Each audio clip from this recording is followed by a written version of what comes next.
જય માતાજી. આજે આપણે બનાવશું મેથી અને ઘઉંના લોટના પરોઠા. એમાં આપણે આ વસ્તુ લીધી છે. આ ઘઉંનો લોટ લીધો છે, આ મેથી છે, આ ચણાનો લોટ નાખશું આપણે 2 ચમચી જેટલો. આ તેલ લેશું મોવણને તરવા માટે. આ આદુ મરચાં છે, આ હળદર છે, આ અડધી ચમચી જેટલી હિંગ છે, સ્વાદ પ્રમાણે મીઠું લેશું, 1 ચમચી મરચાં છે અને આ ધાણા છે. આટલી વસ્તુમાં આપણે પરોઠા બનાવશું.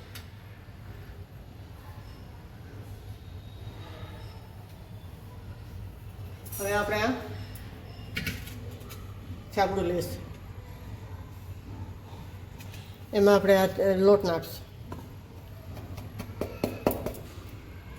આપણે મેથી સમારી ધોઈને લીધી છે, એટલે ધોવાનો કોઈ પ્રોબ્લેમ નથી.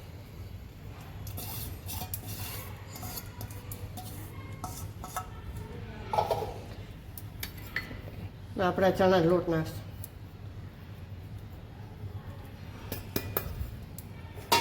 એમાં આપણે આ ધાણા નાખશું. એમાં આપણે આ મરચું નાખશું. તમે તીખા કરવા એ પ્રમાણે થાય એવું. આ આદુ મરચાં ટેસ્ટ નાખશું. આ આપણે હળદર નાખશું.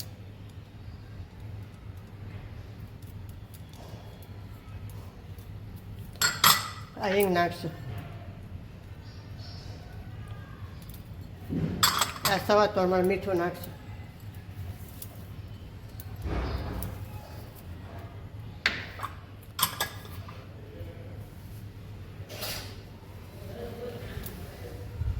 હવે આપણે બધું મિક્સ કરી લઈશું.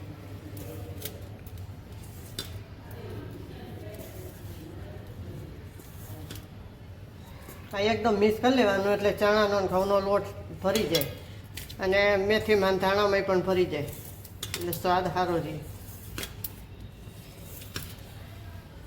હવે આપણે 2 ચમચી મોણ નાખશું.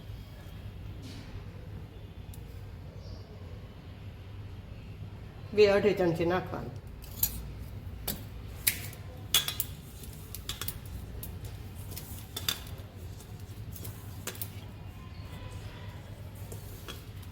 હાથ રીતના મિક્સ કરી લેવાનું, એટલે પરોઠા સારા પોચા ને સ્વાદિષ્ટ થાય.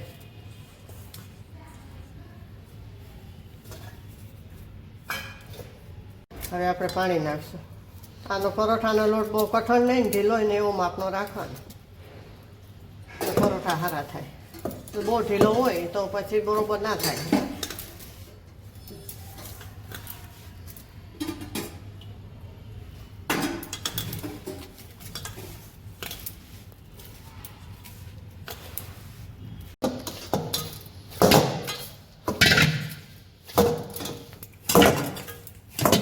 હવે આપણો લોટ બંધાઈ ગયો છે, અને 5 મિનિટ રહેવા દઈશું, પછી આપણે પરોઠા વણશું. 5 મિનિટ રહેવા દઈશું.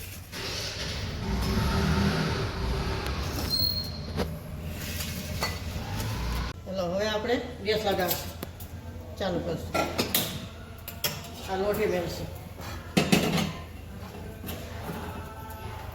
આપણે પરોઠા વણી લઈશું. જે માપના કરવા હોય એ માપના કરવાના, વણવાના.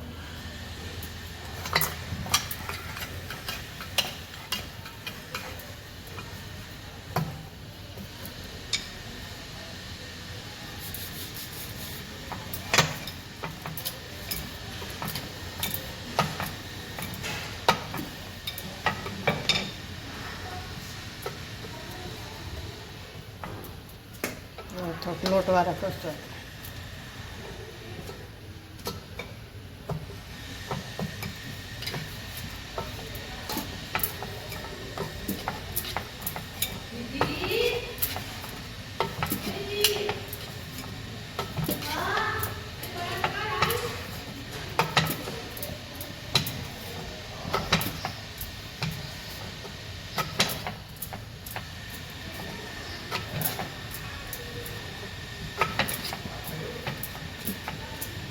આવી રીતના આપણે વણી લેવાના પરોઠા.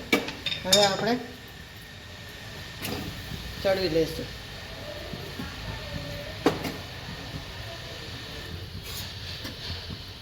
તેલ નાખીશું.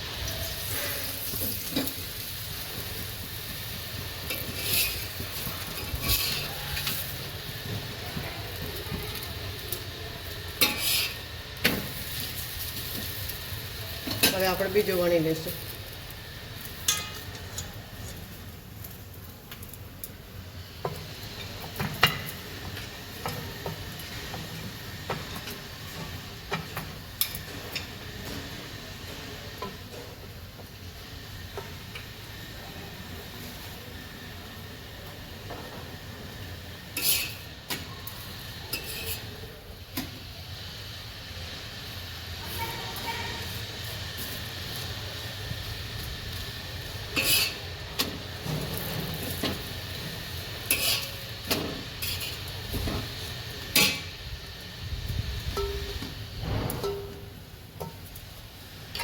બીજું પણ આપણે વણી લઈશું. આવી રીતે 3 ખૂણા કાઢવાના એટલે વારાફરથી વણવાનું, ગોળ નહીં વણવાની, ફેરવતું જવાનું એટલે અસલ 3 ખૂણા નીકળી જાય.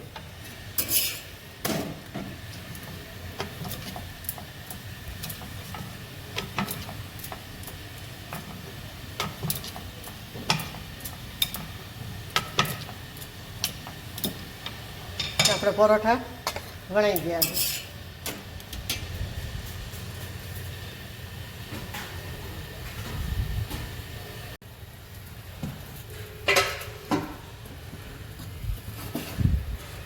તેલ નાખીશું.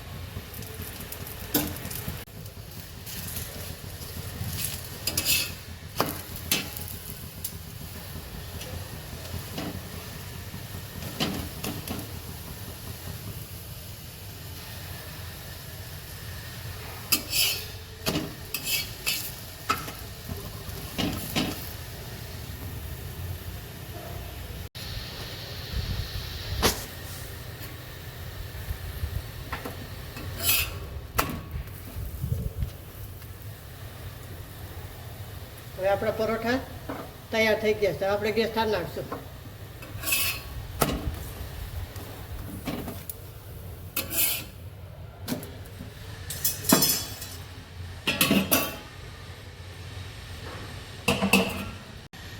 હવે આપણે સોલ કરીશું.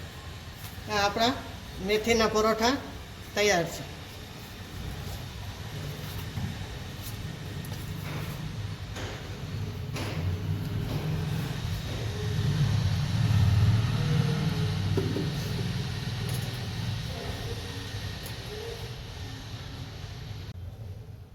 આપણા મેથીના પરોઠા અને આ કેરીનું અથાણું, આના ભેગું સરસ લાગે. અથાણું, પરોઠા હોય, રોટલી હોય. તો આપણા મેથીના પરોઠા અને અથાણું તૈયાર છે. તો લાઈક કરજો, શેર કરજો અને બે લાઇકન દબાવવાનું ના ભૂલતા. એ સરપ્રાઈઝ કરીને કહેજો તમને કેવા લાગ્યા. જય માતાજી.